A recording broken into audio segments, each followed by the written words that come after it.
Roxane, Raphaël Volkov, et Sarah, Camille Genot, connaissent les joies de la maternité dans Demain nous appartient sur TF1 mais également la difficulté liée à cet événement. Dans les prochaines semaines, les tensions s'exacerbent professionnellement. Le début d'une brouille entre Sarah et Roxane sur TF1. Sarah et Roxane forment un couple modèle depuis l'arrivée de la petite Enora mais elles n'en sont pas moins surmenées.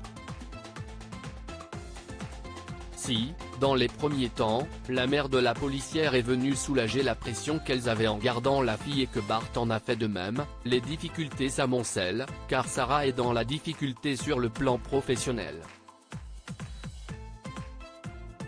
En effet, après avoir été très occupée par le dossier du monstre d'Argenteuil et avoir vu son collègue Nordi naître dans le coma, elle cherche désormais à savoir qui est Diego Lutti, Enzo Rose.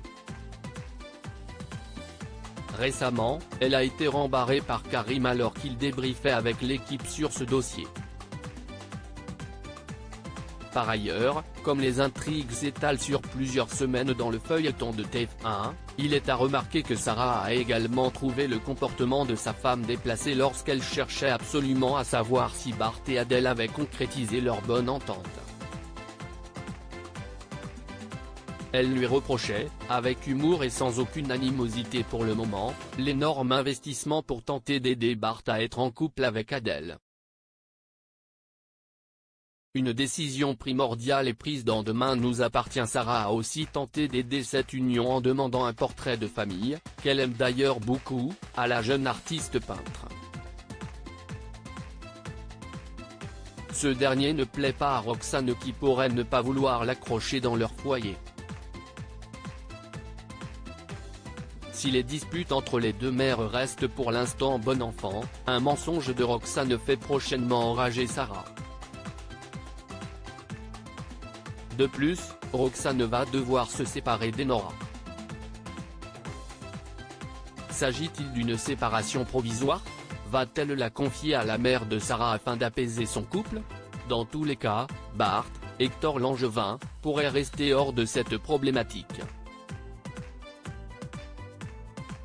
Ce jeudi 4 mai 2023, Demain nous appartient a rassemblé 2,51 millions de Français entre 19h16 et 19h50, soit 16,7% de part de marché sur les 4 ans et plus. Sur une semaine, le feuilleton enregistre une baisse de 0,5 points d'audience. TF1 est leader sur cible avec 22% des femmes de moins de 50 ans responsables des achats et 31% des 15-24 ans. Demain nous appartient est à retrouver du lundi au vendredi dès 19h10 sur TF1.